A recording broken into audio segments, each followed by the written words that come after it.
Jovan Buha! Buha! Yo, I'm Jovan Buha, Lakers beat writer for The Athletic, and welcome to another episode of Buha's Block. On today's show, I am thrilled to be joined by now three-time guest, Anthony Irwin, Lakers insider for Clutch Points and the host of the Lakers Lounge podcast.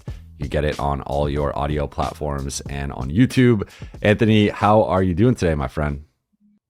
Yeah, I can't complain. The sky's fallen a little bit around Lakerland because they lost without half their roster for some reason. So that's been a little interesting to dive into over the last few days. But no, overall, sky's blue. Well, you're setting me up here very nicely to touch on what I think has been some overreaction, let's say, with the Lakers over the last few days. And it felt like the Lakers were finally getting the respect nationally that they had been building for almost 2 months. And then all of a sudden, they lose the Boston game. LeBron gets injured. Then they lose this Brooklyn game without 4 of their 5 primary front court players, their entire starting front court. And they did like, it is, in my opinion, a discouraging loss. And it is a loss that could ultimately haunt them when we're looking at early to mid-April, the West standings, and like every game matters in the West. And this is a game they could have won and probably should have won. However, I think some of the overreactions to like just this wiping away everything that has happened over the last couple months, or just the way that this team has played from a energy and execution and focus perspective. Like I think those things have largely been there more often than not with this group over the past 2 months, despite whoever's been in the lineup, out of the lineup, despite whatever the strategy is for that evening. So with that context, like where are you at? I think I kind of know based on the way you just set things up, but where are you at with the fallout of the last like 4 to 5 days and just kind of your big picture perspective with the Lakers? Yeah, I thought that game against Brooklyn, they probably still should have beaten them, still should have played better. You know, JJ Redick was really upset after the game. And that's part of why I'm not too or as concerned as I would normally be. And this is me saying this, by the way. Right? Like people think I'm the alarmist. I'm Chicken Little saying that the sky is falling normally. And my thing here is that JJ Redick's response to the game, really getting after guys, telling them we can't play, look for shortcuts. We have to still execute. We have to do all of these things. His response to the game actually made me feel better about how the game went, because you compare it to a year prior, roughly, I think it's like a week or so as well. You had Darvin Ham after a game previously saying like, we can't live and die with every loss over the course of a season.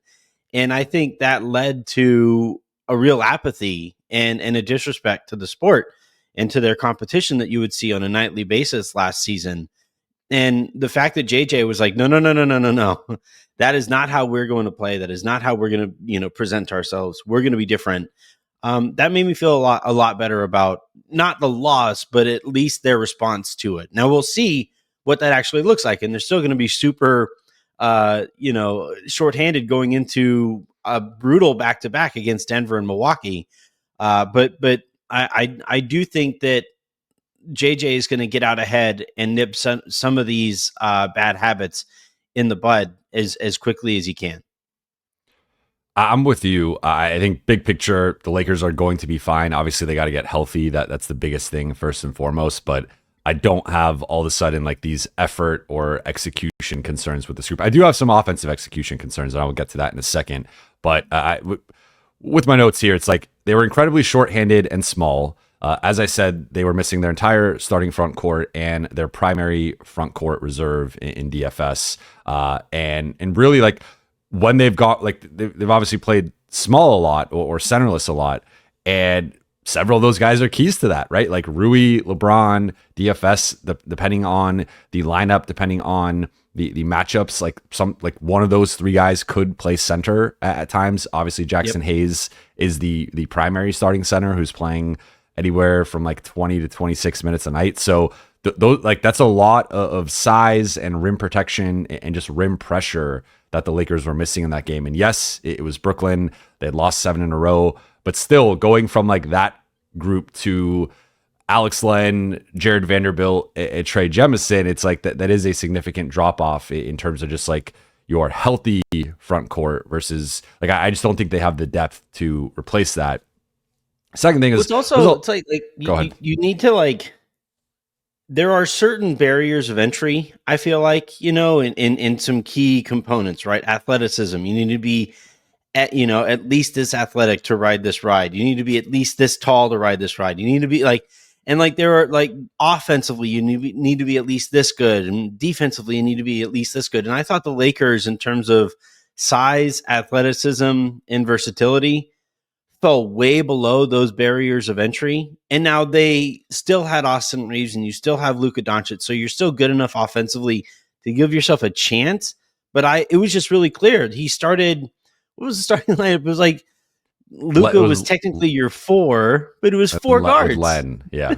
Yeah, like it was really clear that the Lakers were going to be up against it there. And it came against a Brooklyn Nets team that has had some pretty good wins over the course of the season, some wins that probably annoyed their ownership at various points because Jordi Fernandez is a really good coach and he's gotten those guys to compete. And then on top of it, this is also a team that like has lost their share of dumb games, right? So it's a combination of this wasn't all that different to me from other frustrating losses over the course of the season. And on top of it, they weren't tall enough to ride the ride at the park.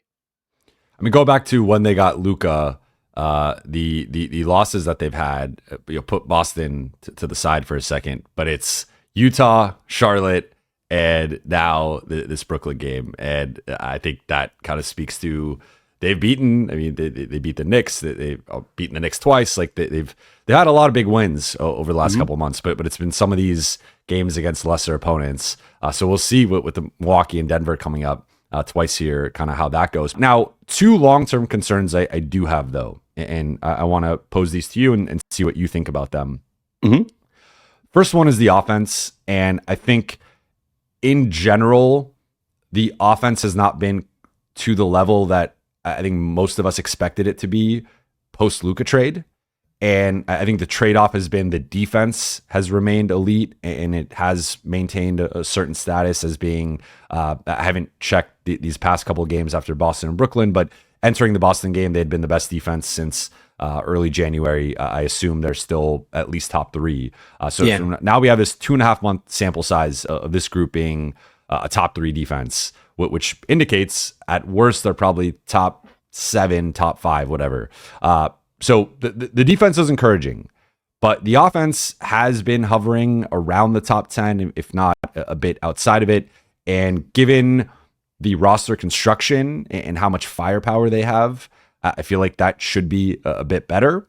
And I think clearly they've struggled against switching schemes. Like I would say Utah, Charlotte, and Brooklyn all were able to stymie the Lakers offense. And there's different contexts with all those games, but like Utah and Charlotte in particular with the heavy switching, but with Brooklyn, it was more the doubling and the blitzing. But like that has been a really even before the Luka trade, that was a concern with the Lakers of just switch it heavy teams stymieing their offense. Then you had the rare off night, I think, with the blitzing and the doubling, where part of it was just a lot of offensively limited personnel, lineups that hadn't played together. And I do think to some extent the Lakers kind of just overlooking the Nets, but you have a high turnover game against Brooklyn and some of the execution stuff against those traps and blitzing, what was not great, did not generate a lot of great 4-on-3 opportunities.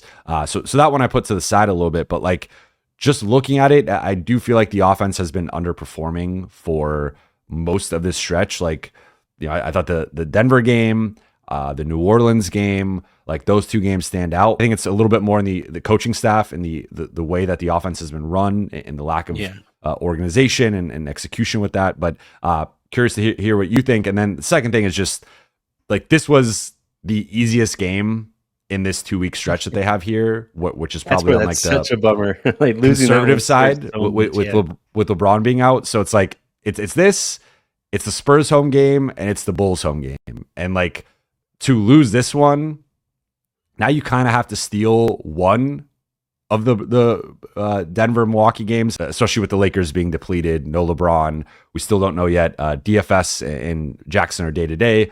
As of this recording, we don't know the Lakers injury report for tomorrow against Milwaukee, but this was like a game that on paper the Lakers kind of needed. There's a little bit of longer term concern in terms of like the implications of losing this game, where I do think that the West is going to be so jumbled together that like this could be the difference between like 4 and 6 or 3 and 5. Like it could just come down to, I wouldn't be surprised if like we got a couple teams that tie or even maybe like a 3-way tie or something. So that really could come into play. So between those two concerns, do you agree with those? And is there any other kind of perspective to it? So I'll start with the offense, and the part of it that I think I'm waiting for is like Luka already doesn't move the best, right? Like my Mavs friends, Mavericks fan friends would like when I reached out and I just kind of picked their brains about what it's like to root for Luka. And they're like, there are going to be games that he looks absolutely awful out there, and then you'll look up and he has 27, 8, and 6, and you're like, how? And how did he get those? How did he score that many points? Where do those assists come from?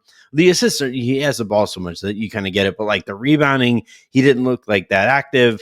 But even with that said, and even taking that for granted, he hasn't been moving very well. He had that one play where he's on defense and then he like sprained his ankle just standing there. His guy changed direction and his right foot kind of rolled over a little bit and he was a little hobbled there. And then I in that Brooklyn game, I didn't think he really ever fully recovered. He never moved even as well as he was in the first quarter. I thought that was an underrated moment that we just kind of looked past. But the other thing too with Luka is like, basically all these teams are blitzing him. And what he has done so far is he's accepted the blitz and he'll either go back on his back foot, and he's so tall that he could throw the ball over the top of most of these traps, which is fine. He's finding the right guys. If you hit the short roll and that short roll makes the right pass or makes the right play from there, then you punish that team for blitzing. But then that takes the ball out of Luka's hands, right? Which is the point of blitzing him. What I'm kind of looking for a little bit more is him either trying to turn the corner on that blitz or split it. And I think that's going to take a level of athleticism and comfort with his body that I think Luka is not quite at right yet. So I think that's the next kind of step that I'm looking for from him. The other thing too is like with those switching heavy defenses, the Knicks gave the Lakers some problems doing that. The Clippers are that way. And they're going to see that a ton in the playoffs. Everybody has really good wings when you get into the postseason. OKC, Houston, Memphis, the Clippers, the Warriors now all of a sudden have Jimmy Butler and Jonathan Kuminga on the wing, as well as Draymond Green anchoring the defense. Like those things that have given the Lakers problems so far, as easy as it is to just be like, well, they'll kind of figure it out before the playoffs. They're going to play even better versions of that in the playoffs. So that's why this next stretch I was really kind of looking forward to it and hoping that the Lakers would be close-ish to 100%, but it doesn't look like they're going to be. Which brings me to my second point here. I kind of wonder, Jovan, if the Lakers are going to make that internal decision of, all right, we were shooting for the second seed before. We were trying to climb as high as we could in those standings before. Let's walk that back a little bit. Let's scale that back and see if it makes more sense to, it's going to suck if we don't have home court in the first round, or if we go from the 2 seed to the 4 seed or whatever it is. Let's just get healthy because they are so beaten up and broken at this point, and they have to be, their margins are so slim in terms of their rotation, and they have to play so hard to be effective, defensively as they were, that I think it probably, like, their top priorities here have probably, I would hope, have changed from let's see how high we can get in the Western Conference standings to let's just get to the playoffs as healthy as we possibly can. I agree with you. I think that, like, I've been on the side of it, and I don't think this is like a crazy take, but being a higher seed is better. And like, I do think just based on NBA history, and typically like the team that comes out of the conference is the top 3 seed. There are exceptions, and we could even go back more recently to the 2023 Miami Heat were an 8 seed and they made the finals, but they ultimately lost. And like you can kind of cherry pick some of those exceptions, and I'm again the exceptions for a reason, and there are situations where maybe a team has injuries or they make a big trade or something, and there's an adjustment period, and like so I think the Lakers, especially with the way the West is constructed, I would personally be pretty surprised if they lose to a team that is not OKC or Denver, barring them being injured in the playoffs. If the Lakers lose in the West and don't make the finals, I think as of right now, those are the only 2 teams, in my opinion, that can beat them. But the biggest thing has to be getting healthy. Like, I think they are dependent on their top 8. Maybe they could be without one of those guys. And I actually think Gabe is probably the most expendable of the top 8 that you could kind of plug in a Jordan Goodwin or a Dalton and shift your style of play a bit. But like, I think if we're ranking that top 8, which is the starters plus DFS, Vando, and Gabe, I think Gabe is probably, and I'm not saying Gabe's expendable, to be clear. And he's the most expendable I'm just saying, of those guys. I'm with you. I think that the biggest thing has to be getting healthy. And if you fall in the standings, you fall in the standings. And I think that's the way this is trending. Like, I think 3 seed's probably their best outcome. And that's with like LeBron coming back relatively soon. I think more realistically, it's probably a 4 or 5, and just can they get the 4 versus the 5? But we'll see with that. What to kind of take a step back, like what are you most curious with in terms of this stretch here with LeBron being out? I thought it was interesting that Rich Paul just went on Pat McAfee and said that like there's no timetable, and LeBron's going to take his time, and they want to prioritize his health and just making sure he comes back when he's ready. So I thought that, like, it seems like it's been trending toward 2 weeks is probably the short end, and it's probably going to be longer, but I think that they're still waiting on some of the imaging and stuff. So with that, like, what are you most curious to learn about this group over the next 2+ weeks or so?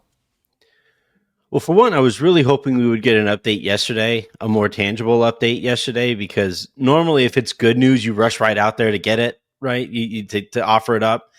And I can be wrong, and I've been wrong before. It's happened plenty. But normally if you don't like the imaging initially, you go out and get another, set of pictures taken and run another MRI, and you see what's going on there. And that's when it takes a little bit longer for information to trickle out. That's why, like when the most recent update on Rui was, all right, we're gonna reevaluate him in a week, and then I think it was last Friday or so, maybe Saturday. It was like, well, we're gonna reevaluate him again in another week. I'm like, okay, all right. It was a non-contact injury with Rui. He just jumped up and landed funny and immediately subbed out of the game. And we've gotten 2 updates so far, and both of the updates is that we'll give you another update at a later date. That makes me a little nervous. So again, it just kind of goes back to, it's these tweaks, right? There aren't these plays that you can specifically pinpoint, landing on somebody's foot, or getting hit in the head, or taking a knee-to-knee contact, stuff like that. All of these, Rui hurt himself dunking on a breakaway. LeBron James tweaked his groin, pivoting in the post. You could go to, let's see, Jackson. I don't even know when Jackson got hurt. I guess he landed on his knee. No. Yeah, that's right. He landed and he was like kind of nursing it. He was massaging his knee at the free throw line, and then he misses the next couple of games.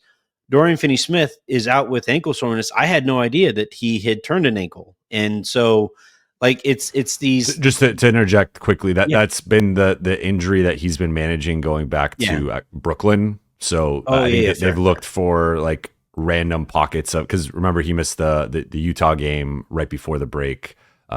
With the same injury. So I think it's something he's on. And honestly, I think to kind of add some more context here, like I think that's partly been why he never was inserted into the starting lineup. I think there's several reasons, but I think that was one of the reasons. And I also think that was one of the reasons why his minutes were managed to start. Like now you've seen him play 30 plus pretty consistently and sometimes even to like mid 30s. But the more I've dug on that seems to be part of the reasoning why he's had like a little bit more of a bench role, and the minutes have been, there was a good stretch there. They were like under 30, and that's why. Yeah, it makes sense. But even there, like his injury that he sustained with Brooklyn, we only found out about after they had traded for him. I don't recall. So I'm not like putting on a conspiracy theory hat. I'm literally just saying that like all of these injuries are attrition injuries, right? They're all from playing really, really hard, as you have to when you play as small as the Lakers have been playing. And again, like it's just a matter of that trade-off. Do you want to play that hard on a nightly basis to try and, really work for that second seed or the third seed, whatever seed, or do you want to kind of scale it back? And like, I think Rich Paul kind of voiced, lent his voice to this. Let's, all right. We've seen the proof of concept. The Lakers look great when they play the way that they are capable of playing. Now let's scale it back. Let's make sure everybody is healthy so that by the time we get to the postseason, no matter who we're playing, and I think they're going to avoid OKC in the first round, unless there's some kind of a disaster. They will. Yeah, I think like Luka. Luka. I think would have to get injured for that to be in play. Right. So like, I my point here is that like I think any team that they would play in the first round, I think they would be pretty confident against. So it's just get healthy and work from there. Because this next, 6 games in 8 days stretch that the Lakers are going on.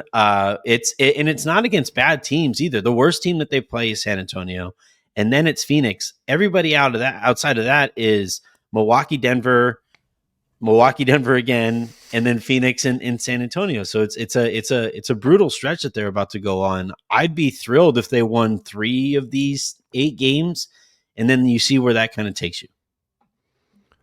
I think for me, this stretch, I'm curious to see, like, can they get the offense right around Luka? And I think finding ways to just execute it at a higher level and blending some of the stuff that they were doing pre-trade with the way that they've been running things post-trade. And it is harder when LeBron is out to do some of those things. And but I think if DFS and Jackson could come back against Milwaukee or against Denver, like, I think that just gives them a baseline level of size and talent and athleticism. And like, I think it just balances stuff. And then defensively, it's tough without LeBron and without Rui, because I think it's worth mentioning no Rui for however long that's going to be.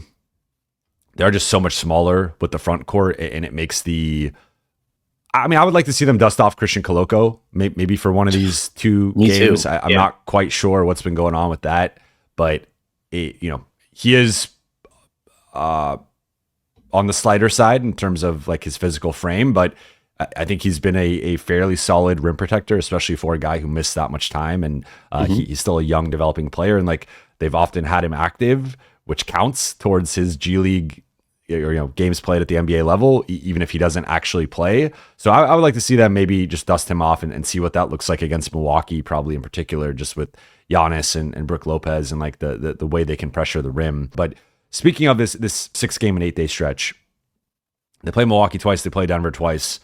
What are you most interested in with those sets of back-to-backs? It's really like about as tough as it gets going from Milwaukee to Denver. Like, Denver's, I think, probably the toughest place to play second night of a back-to-back. Like, the altitude, it just, anyone that's done physical activity in the mountains or in Denver specifically, like, you just feel it in your lungs. And players always talk about the first quarter versus like quarter and a half. It's a big adjustment to just like getting your conditioning to how and then to say nothing of that being shorthanded, second night of a back-to-back, all that stuff. So with those 2 matchups, like what are you looking at? Is there a schematic thing, a stylistic thing? They're going to be undersized in both matchups. Denver's going to be trying to get their lick back after the way the Lakers embarrassed them in the last matchup. Milwaukee, you got the Darvin reunion.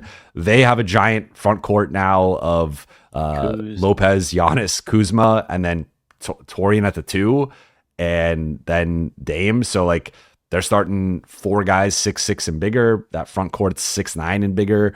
Like that's going to be a tough team physically to match up with. And Denver don't know yet what's up with Gordon in terms of maybe the second matchup. But with those two, like what's caught your eye? What are you thinking about? And can the Lakers, I guess, steal at least one, if not maybe 2 of those 4 games?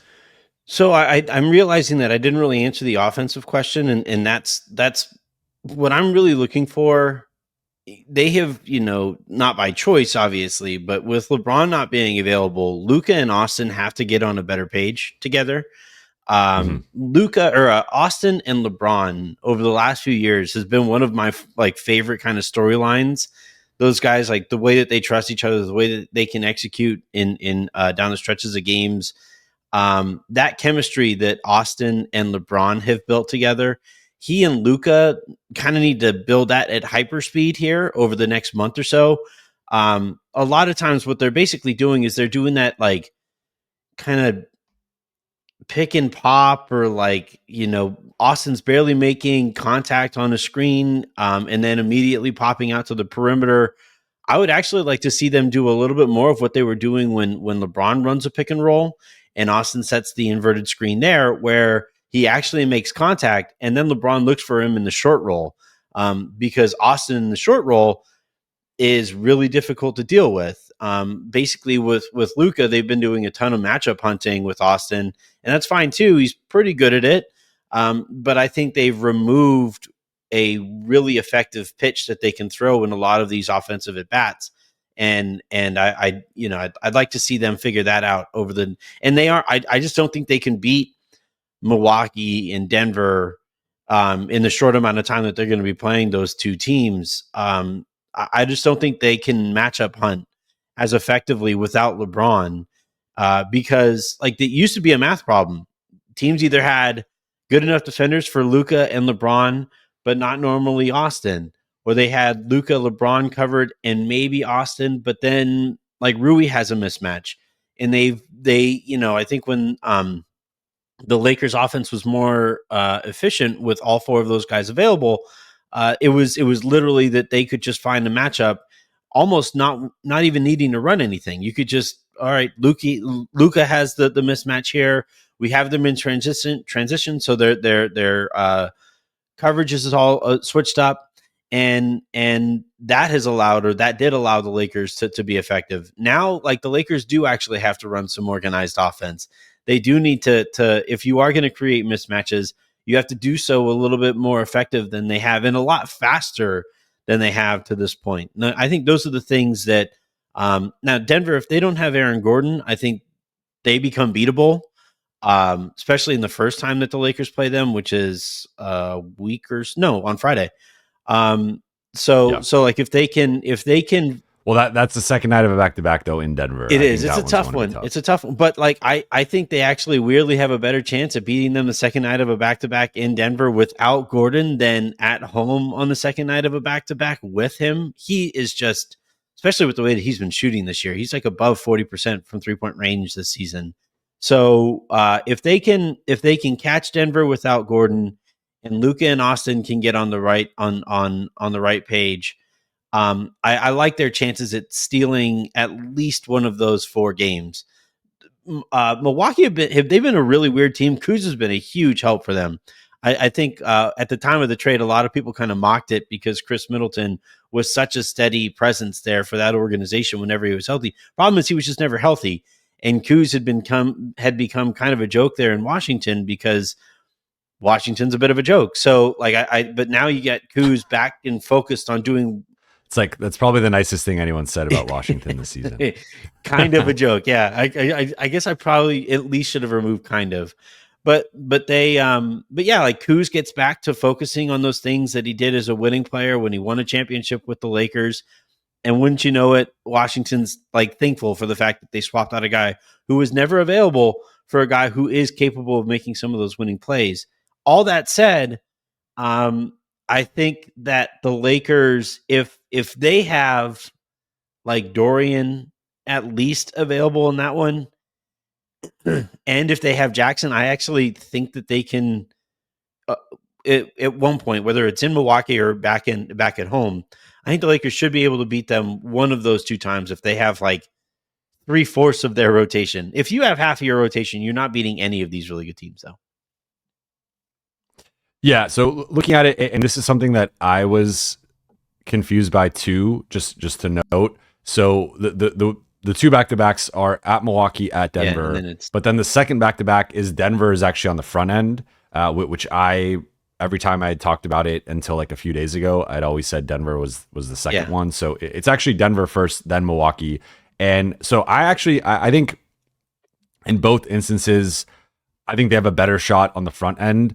I think at Denver particularly, we'll see what happens with Jackson and DFS, but with no LeBron and no Rui, I think those two guys did the best job against Jokic in that game. And even if they weren't primarily on him, which Rui primarily was, but like sometimes LeBron was on Murray, or he was a roamer helper. Like not having that, I think is really going to hurt the defense. Like they executed essentially a flawless game plan against Jokic, and there was the requisite level of energy and attention to detail. Talent. And I just wonder, like, second night of a back-to-back with Denver, like it's a big game for both teams, and maybe that's where LA can rise to the moment, and they're not going to approach this like the Brooklyn game, obviously.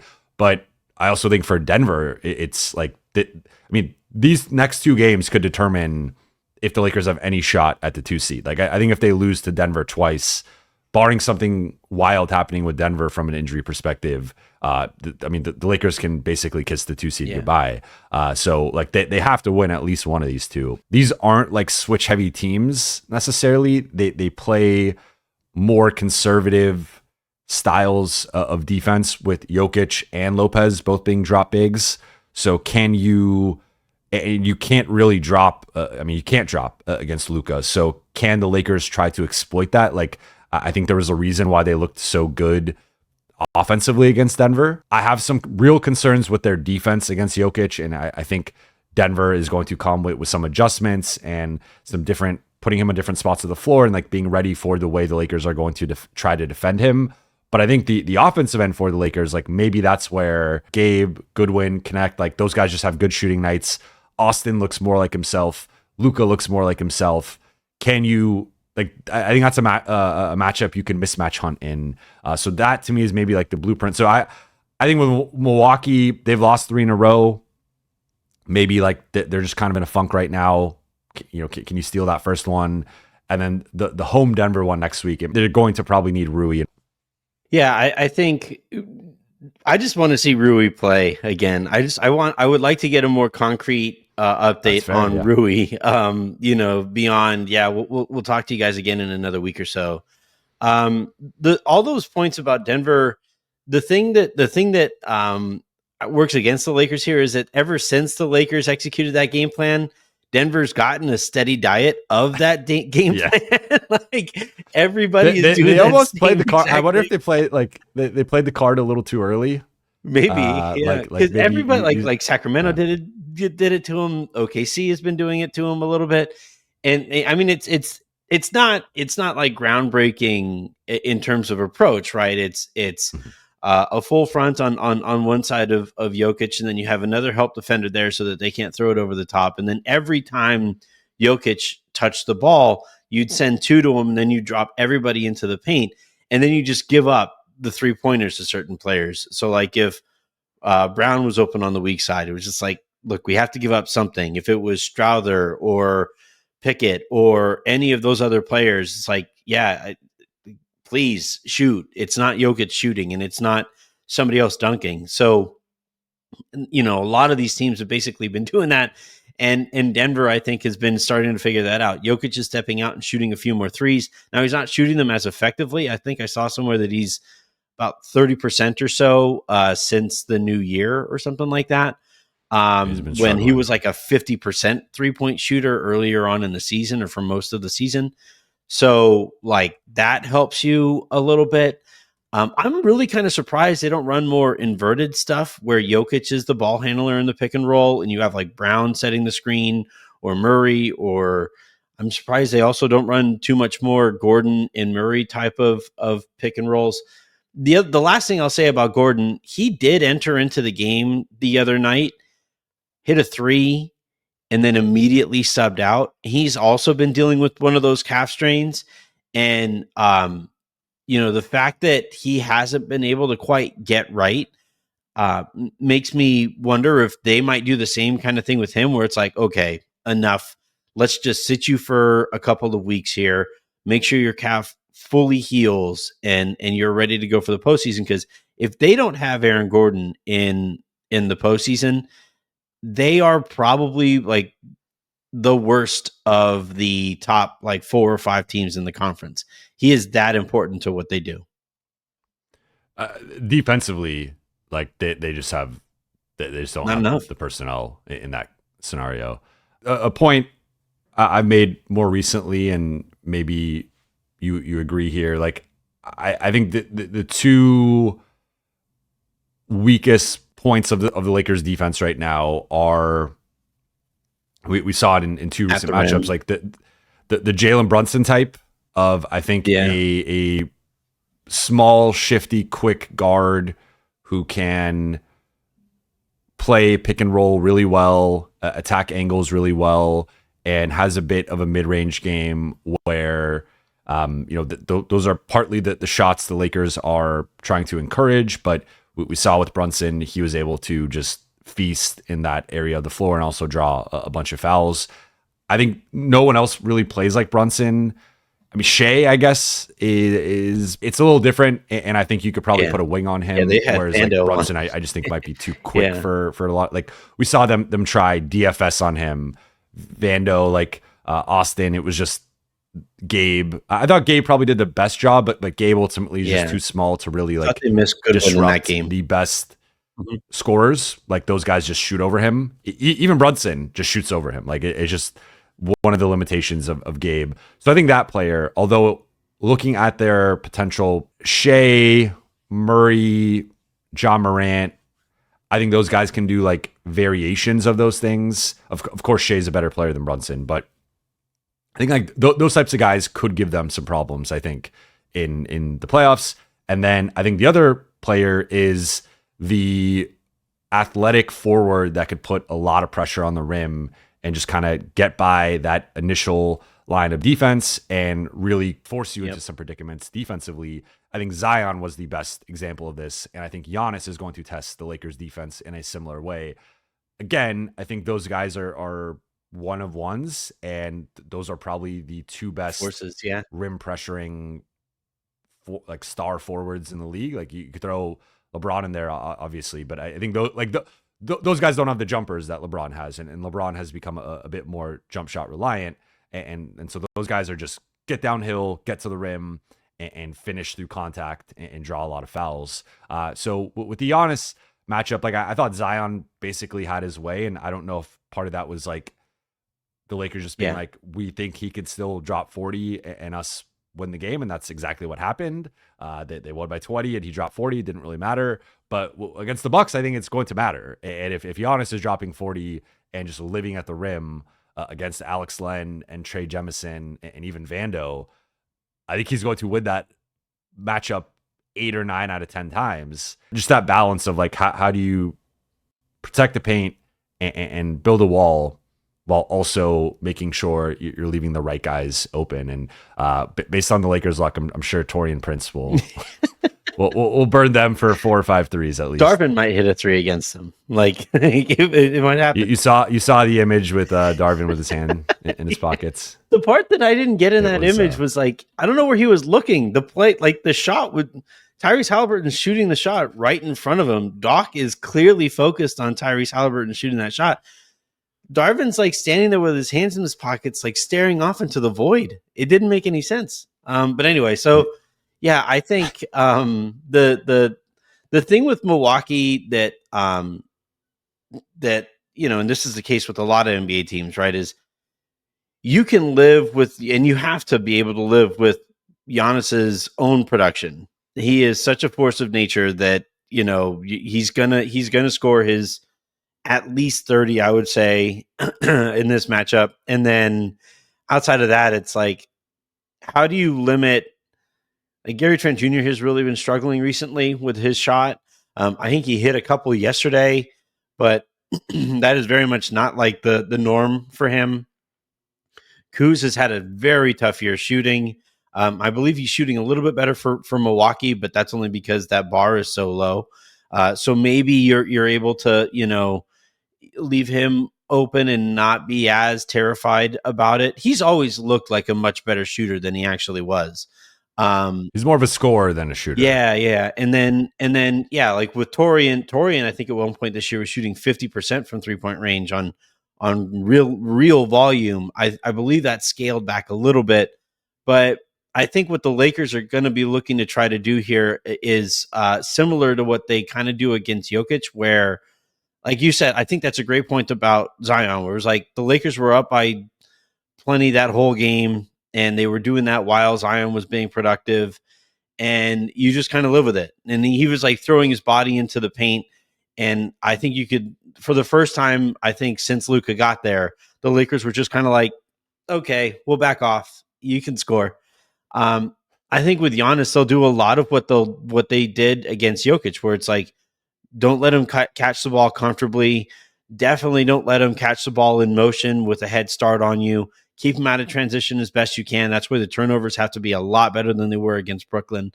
And like everything that Giannis does, make it stationary with as many eyes on him as possible, and then be ready to rotate quickly. That's why, Vando being healthy and available is going to be big. Dorian being healthy and available is going to be big in that matchup. And then having Goodwin back, I think, is a big deal here, because he is the guy you can just kind of like throw on Dame and make him feel uncomfortable for at least 20 minutes of the 35 to 40 that he'll play in the game. Anything else from these two games that we didn't touch on? I really want to see Austin. I know it's been beaten into the ground, but I really need to see Austin start to look better physically. He's not getting a ton of lift on his shot. He's not getting a ton of separation. I think he's kind of reluctant to really put that, the pedal to the metal with that calf. And I totally get it. That's a really awkward injury to try to recover from. Luka still doesn't look fully recovered from his calf strain. So, but I think these games are going to go however these games are going to go. But the Lakers do not have a chance moving forward this season if Austin doesn't look 100% Austin. That's what made the Lakers so effective. Was sometimes you would have LeBron and Luka operating on the strong side, and everything would be overloaded to that side of the court, and then they'd be able to throw a skip pass over to Austin, and he gets to operate against the rotating defense, and he was special in those kind of instances. But if he isn't fully 100% Austin Reeves, then defenses can get away with overloading the defense to Luka and LeBron. So he needs to get it going. His shot needs to come around. He needs to get back to the free throw line a little bit more too. And I know this is probably not going to be a very popular take, so I apologize for your comments when I make it. But the Lakers just have to the Lakers just have to play through the officiating. It's they aren't going to get the calls that they want. For whatever reason, that Brooklyn game just was a disaster, I thought, in terms of officiating. And the Lakers, I thought, let that get into their head, and it seeped into everything that the Lakers were doing out there on the court. And I think if the Lakers are going to continue to be bothered to that extent by a couple missed calls here or there, or a lot of missed calls here or there, like they just don't have the margins right now, because they don't have LeBron, because they don't have half their rotation. Even as guys get healthy, the Lakers are going to have to figure out a way to play through that stuff.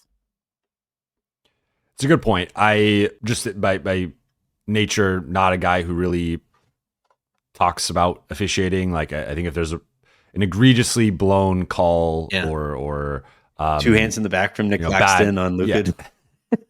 Yeah. So, but I'll say I've talked about it the last 3 games, and I felt like you could make arguments for the Lakers getting the short end of the stick in each of the last 3 games. You know, the Knicks game with the free throw disparity and some of the calls that Brunson was getting.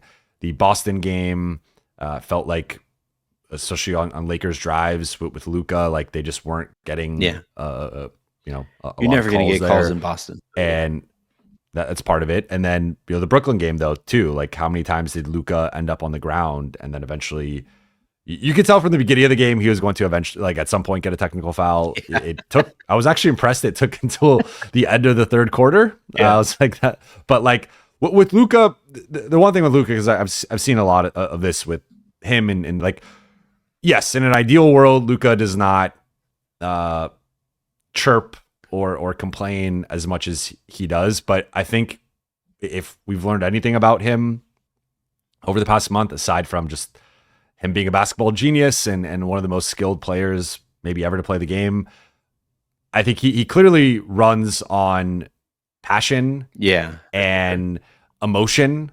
And when he's had those blackout moments that JJ's talked about, and when he's been on the flurries of hitting multiple step back threes and just kind of controlling a game and basically single-handedly igniting like a 12-2 run because he hit a couple threes and then he drew two to the ball and made an insane pass to a corner shooter and they made a 3, and like just the way that he operates offensively during those times, he is cursing, he is trash talking, he's getting into it with the refs, the opponents, the crowd.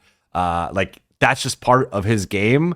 So I've referenced this now multiple times, but like JJ's talked about it with Austin, of part of the gift and the curse with Austin is like he has this daredevil mentality of sometimes he will try to split the double team and turn the ball over or make this pass and it gets intercepted. But then also sometimes he does those things effectively. And like you kind of live with the potential negatives because the positives far outweigh them. And I think that's what it is with Luka. Like, yes, he's now, I think at 4 technicals, and technical fouls are a free throw for the other team that can cost you in like a close game. But I think Luka's been a far better player or a far positive player, or far more positive player than negative player, excuse me. And I think like if people want to nitpick that, they can. Now I will say like the possessions I more have an issue with are like when he doesn't get back on defense. If he wants to get back on defense and cuss all you yell want at the ref, as long as you're running.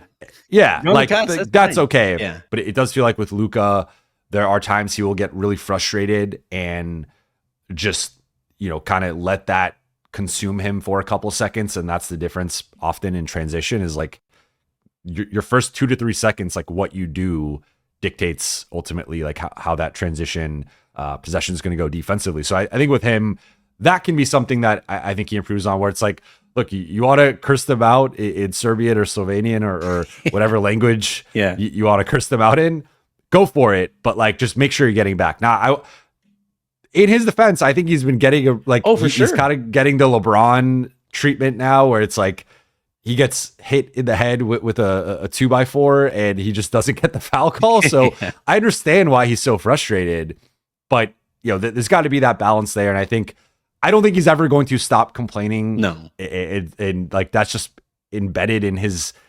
DNA. Yeah. I also think it's a positive because I think that's when you see him have these stretches and like that's just what makes Luka. But I think the not getting back in transition is something that can be emphasized and coached up a bit. I like the idea that like Samson's hair in this case is screaming at John Goble.